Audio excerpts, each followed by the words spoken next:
баршаңызға бүгін сіздерге қазан кабак дайындайтын боламын. Менде сиыр еті, сиырдың еті, жас малдың еті болу керек. Сонда қуырылған кезде етіміз қатты болып піспейді. Мен сиыр етін простой салфетка керек. Салфеткамызды алып, етіміздің суларын аламыз. Сонда етіміз қазанда піскен кезде жұмсақ пісуіне септігін тигізеді. Барлығын бейнеде көргендей жасасаңыздар, сіздердің қазан кабаптарыңыз өте дәмді болып шығады. Сіздерге қазан кабап дайындаудың қыр-сырларын көрсететін боламын. Менде тазалап алдым картошкамыздың осындай средний болу керек. Бұларды қазанда ең алдымен қызып тұрған майда қазанда пісіріп аламыз. Содан соң етімізді қуырып алатын боламыз. Кинза керек болады бізге. Кинза, бұл украшениеға кинза. Дәміне қарай паприка қосамыз, тұз, қара бұрышымыз, сосын горошек керек болады, и лавролис жапырағы. Сосын боржоми керек болады. Боржоми етіміздің жұмсақ пісуіне көмектеседі. Если боржоми жоқ болса, қарапайым минеральный су керек болады. Видеомды соңына дейін көріңіздер. Қоңырау батырмасын басып, тіркелуді ұмытпаймыз. Кеттік достар, қазан кабаптың қыр-сырларын үйрететін боламын. Ең алдымен бізге қазанымызға майымызды құйып аламыз. Ол үшін ең алдымен қазанымызды қыздыртып аламыз. Отымызды жағып, қатты отта қосамыз. Майдың мөлшері осындай көп болу қажет. Майымыз қызығанша еттеріміздің суын жақсылап алып аламыз.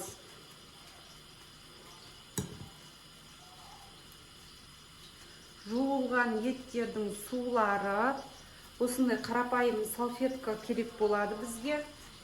Бейнеде көргендеріңіздей осылай еттің суларын бәрін алып аламыз.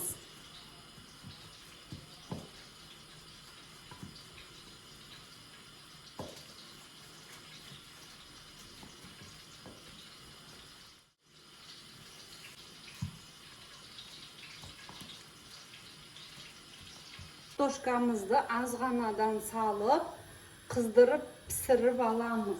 Простой салфеткамен картошкамның суларында алдым. Осылай обычный пісіріп аламыз.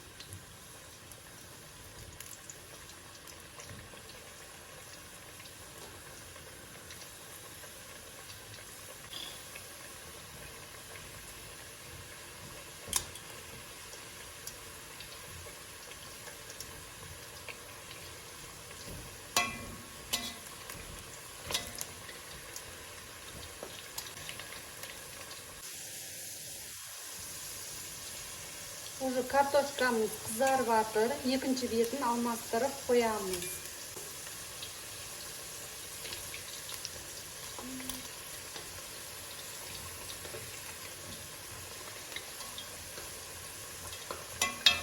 Майын осылай көп құясыздар, себебі картошкамыз, етіміз жақсылап қуырылып алуымыз қажет. Сол үшін бұл тамақтың атын қазан кебаб деп атайды. Лишний майларын сосын қуырып болғаннан соң астыртып аламыз. Картошкамыз қызыды. Вот, қараңыздар, ала берсек болады.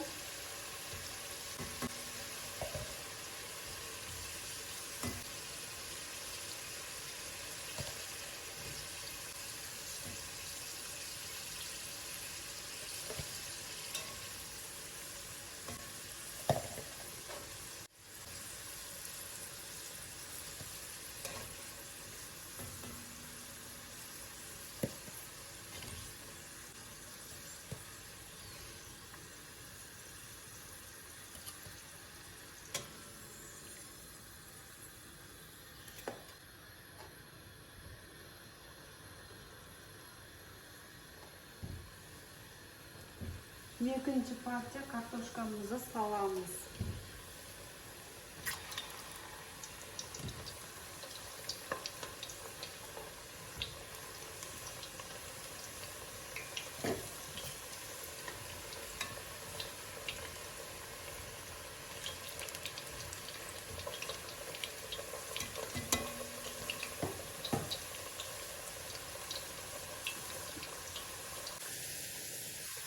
Екінші партия картошкамыз да қызарды.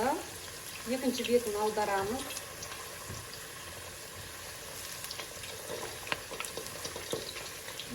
Иісі мұрнын жарады.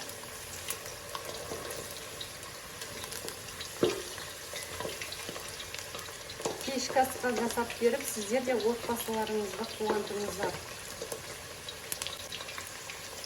Екінші бет қызарды, уже аламыз. Қараңыздар, әдемі болып қызарып шықты.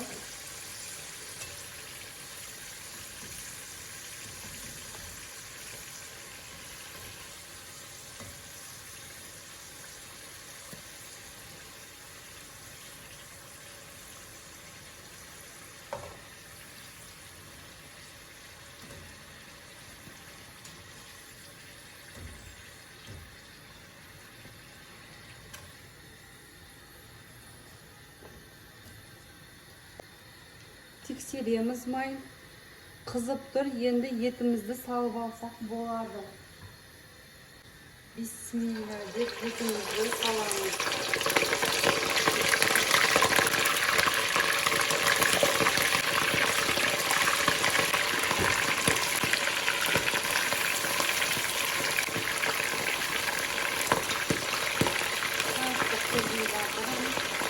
Етімізді де екі бөліп қуырып аламыз.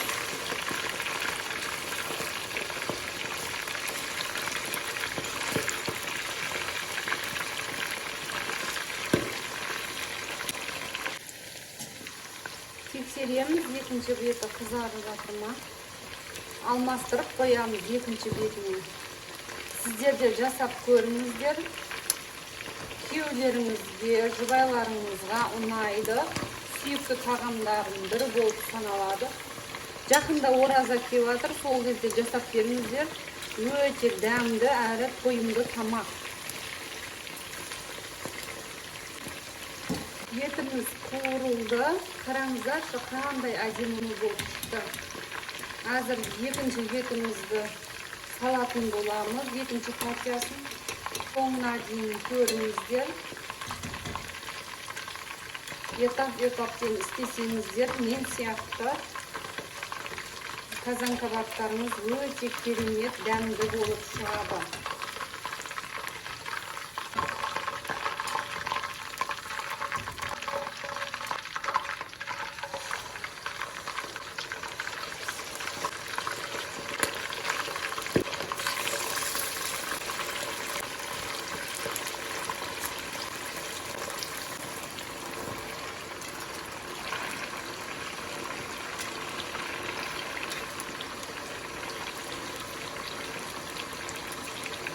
Етіміз қызарып жатыр. Екінші бетін алмастырамыз. Күшті болып қызарып жатыр, қараңыздар.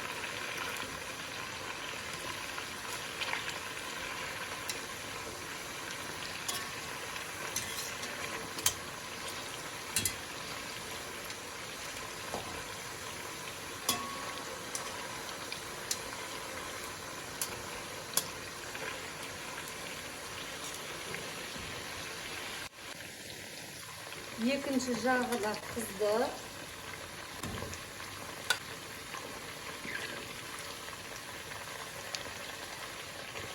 Косточкамызды аламыз.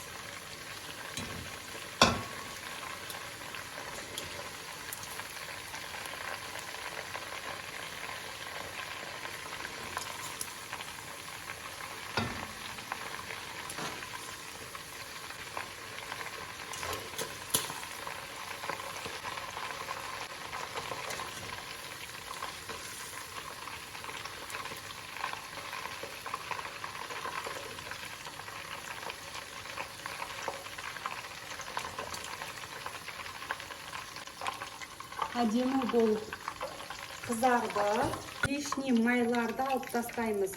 Майымыз, сұйық майымызды және де тамаққа жаратсаңыздар да болады. Сүзгіштен сүзіп алып, таза май.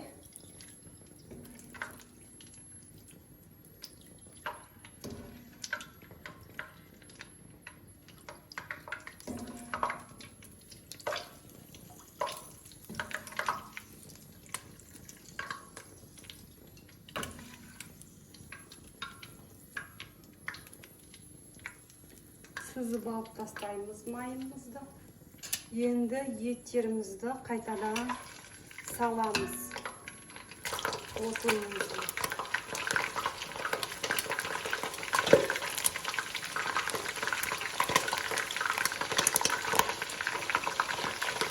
Осылай жай отқа қайтадан 1,5 сағат пісіріп аламыз. Етімізді саламыз, картошкамызды саламыз. Сейчас видеоның соңына дейін көріңіздер. Барлығы түсінікті болады. Суымызды құямыз. Қараңыздар. Реакция жүріп жатыр. Етіміздің жұмсақ болып пісуіне септігін тигізеді. Боржоми.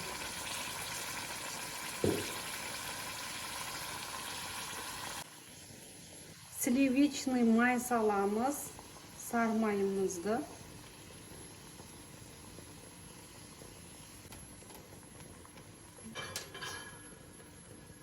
Елу граммдай сливочный май саламыз. Еттеріңіз дәмді болып пісіп шығады. Қараңыздар, реакция жүріп жатыр. Араластырып аламыз.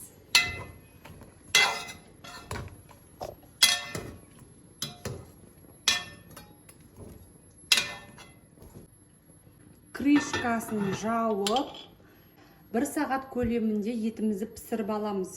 Әзір картошкамызды салмаймыз. Картошкамыз езіліп, етіміз піспей қалуы мүмкін. Сол үшін етімізді бірінші 1 сағат көлемінде жай отта пісіріп аламыз.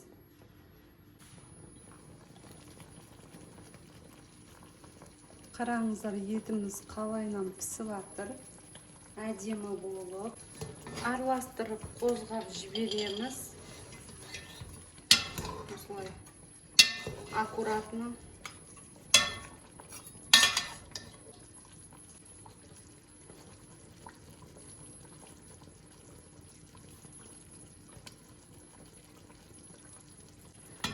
Дәміне қарай тұз себеміз. 2 үлкен пиязымызды турап алдық. Пиязымызды саламыз. Араластырамыз.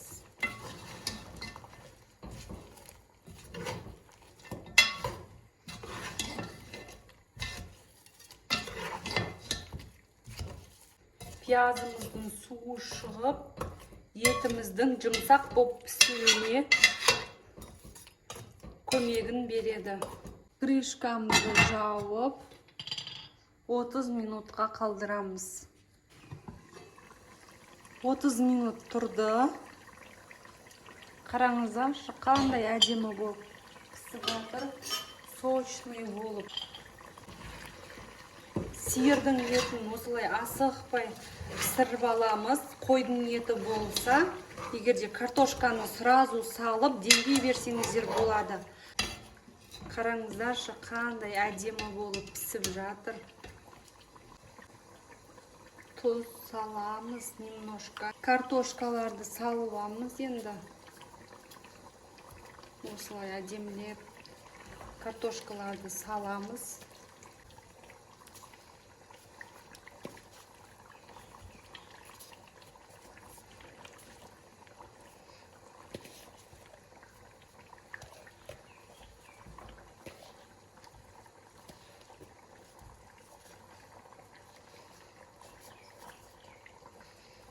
Картошкаларымыз жақсылап орналастырып алды.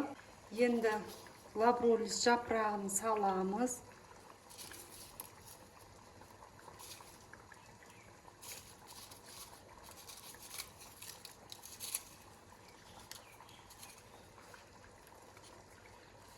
Төрт данасы жетеді. Қара бұрышымызды саламыз. Көп салмаймыз, дәміне қарай қара бұрышымызды саламыз. Дәміне қарай тәтті паприкамызды саламыз, красный молотый. Дәміне қарай горошығымызды саламыз. Көп қоспаймыз, бұл оригинал горошек. Осылай азғантай қоссаңыздар болды. Картошка тұзды жақсы көреді. Тұз саламыз. Дәміне қарай. Көп қоспаймыз. Пакет жауып қоямыз. Картошкамыз әдем болып пісу үшін двойной жабамыз. Солай бәрінің жеткілікті қылып.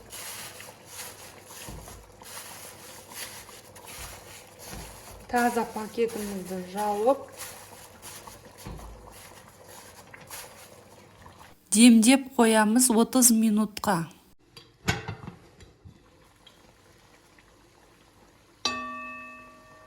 Тамағымыз пісті.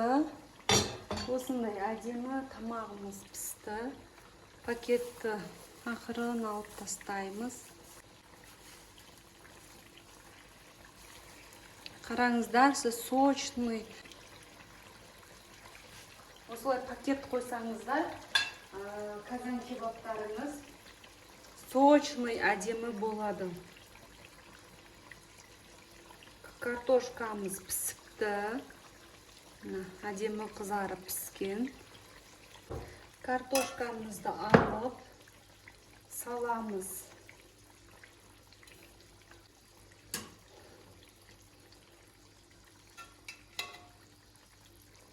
Соғыменен пісті, қараңыздар. Өте дәмді.